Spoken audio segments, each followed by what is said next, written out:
cannot in good conscience vote for a person who has been as degrading and disruptive and unhinged as I've seen Donald Trump be. I'll either vote for a conservative who runs, or I'll write in the name of a conservative. The mystery of why people support candidates. I look at all these conservative voters. Why didn't they realize months ago the only hope and prayer they had was Ted Cruz? There's Rush Limbaugh and then Mitt Romney from before, but today Mitt Romney made some news in that he's saying he's voting for Senator Ted Cruz in the Utah caucuses, saying on Facebook, this week in Utah nominating caucus, I will vote for Senator Ted Cruz. I encourage others to do so as well so that we can have an open convention and nominate a Republican. I like Governor John Kasich, but a vote for Governor Kasich in future contests makes it extremely likely that Trumpism would prevail. Well, that didn't go well with Donald Trump on Twitter. Failed presidential candidate Mitt Romney, the man who choked and let us all down, is now endorsing Lion Ted Cruz. This is good for me. Continuing, Mitt Romney is a mixed-up man who doesn't have a clue. No wonder he lost. It also didn't go over well with John Kasich.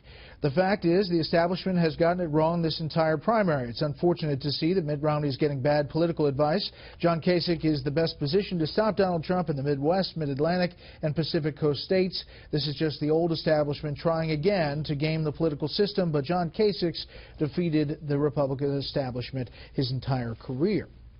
So, we set the table. Let's bring in our panel. Charles Hurt, political columnist for the Washington Times. Amy Walter, national editor for the Cook Political Report, and syndicated columnist Charles Krauthammer.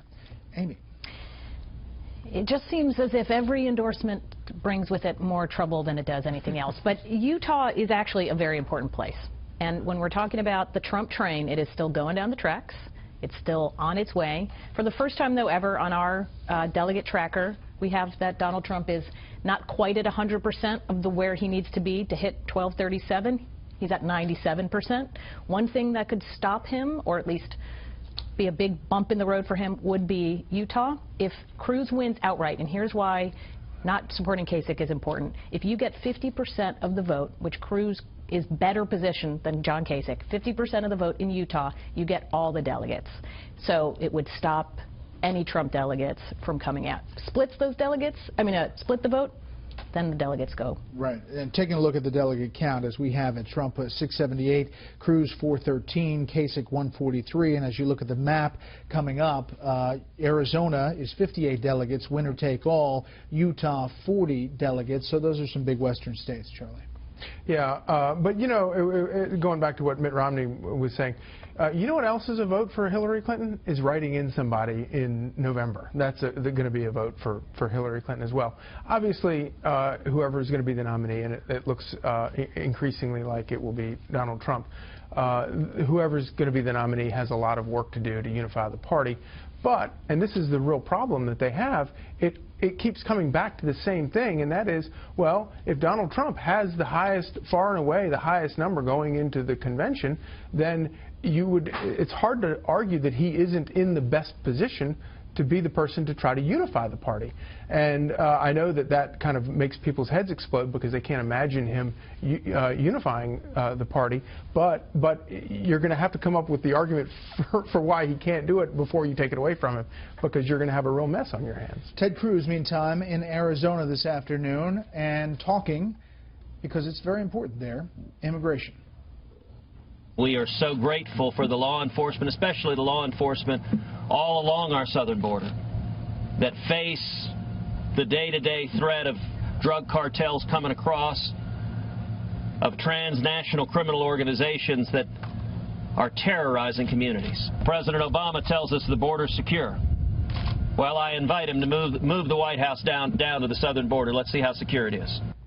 And that event along the southern border in Arizona, it seems that Donald Trump is positioned well in Arizona, but Ted Cruz trying to make a play there. Well, he's the only one who can. Look, the fight between establishment and anti-establishment is over. The anti-establishment has won in the form of Cruz and Trump. Now the question is, which of the two will it be? It's not going to be Kasich. There's no way you're going to reach down to the third in the line. So what is he thinking? Kasich? Yeah.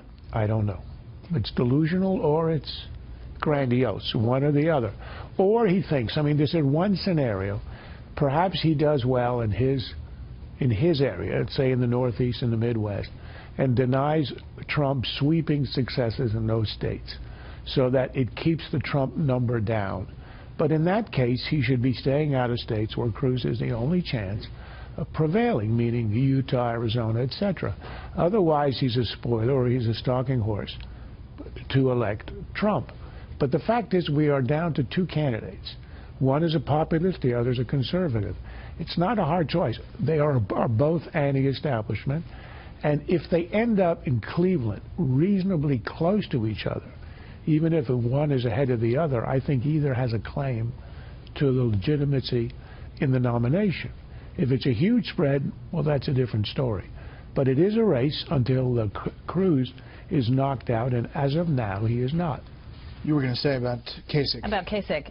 The only other thing I can think of as his rationale is that he comes in as the only person who hasn't been totally bloodied in this process.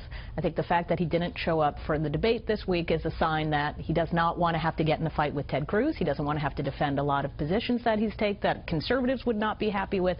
Doesn't want to make this about anything other than and by how the way, you find that was the linchpin to the whole debate decision, because when Kasich said he wouldn't go if Trump didn't go, it was just Ted Cruz. I think you could have had a one-person debate. Hey, we offered him a town hall. He said no, too. So, but Monday, we'll have Senator Cruz and Governor Kasich here on Special Report. Wow. Monday evening. Meantime, it is Friday, and that usually means a trip down to Candidate Casino. Now, every one of the panelists who's been on Candidate Casino has experienced this. And this is a look back for Amy Walter. Oh, no. I still put Jeb as front runner at 40. I put Walker at 30.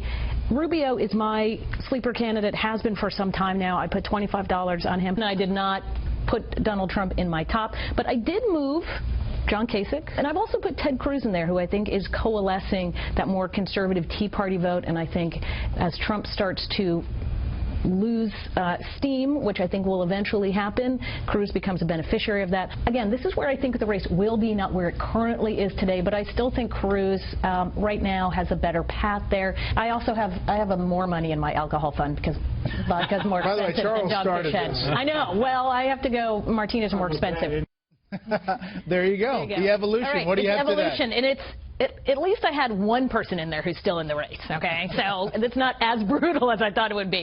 It's still a little painful. My stomach hurts a little bit watching that. All right, so I did. For the first time ever now, I do have more money on Donald Trump than anybody else. I have him at $40. Cruz, though, I agree with Charles that I think this does ultimately come down to the two of them. $15 because whatever else could possibly happen here, it could be, and my liquor did go up. It's increased. Yes. Charlie. I've got 75 on Trump just because I think he is pretty well made it impossible. You know, the only question now is, does he pass the 1237? He's going to go in ahead of everybody else no matter what. And then, but you can't count out how much the establishment hates him. 25 on never Trump. We have a lot of social media that are 100 Trumps. They just went with the black chip. Okay. You guys are underselling Donald Trump. The man's at $80 right now. Wow. Cruz is at 10. He's the only guy who can compete. I think it's about 8 to 1, but he's in there. And then, look, I gave up on wine. The women in song, I just didn't do it. I tried Prozac for 2 weeks. No effect. So now I'm at opioids. And there's only one choice beyond that. That's hemlock, and that I'm saving for Cleveland. Oh, dear.